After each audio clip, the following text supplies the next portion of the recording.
If you're wondering if your jewelry is sterling silver, in this video I'll show you how to tell. First of all, what is sterling silver? It's 92.5% silver, and typically the rest is copper. So in the jewelry somewhere it's going to be inscribed 92.5 or sterling. Now there's a few variations of this.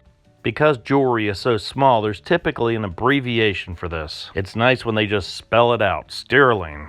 I'll show you some examples that are not so obvious. This inscription is 925. That's the abbreviation for 92.5% silver. This one's pretty easy to read. I'll show you some others. The number 2 on this one is almost completely rubbed off, but you can make out the 9 and the 5. You can see these numbers can be small, so sometimes you got to look real close. And sometimes it's even smaller than this one, or it's small and rubbed off a bit. This one has the full word sterling on it, but it's rubbed down a bit.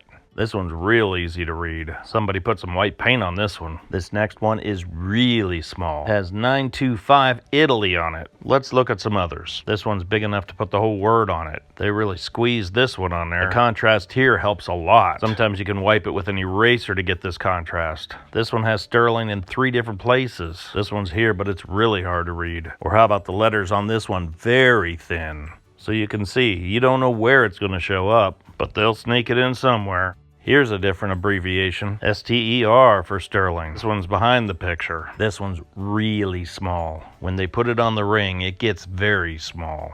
Ah, yes, something you can read. But this one is small and rubbed off, or it didn't get stamped hard enough. Silverware is pretty easy because they got room to stamp it in. This one says just the top is sterling, not the chain. Now how about British sterling? No words at all, just a lion with its paw in the air. There's also a lot of commemorative coins that are sterling silver. The old silver coins from years ago, these have just a little less silver in them. This would be called coin silver. This would have 90% silver, 10% copper. And this would be coins before 1964. Sterling silver has that 92.5% silver. So if you're going through some old jewelry and you're wondering, is this sterling silver? Now you know what you're looking for.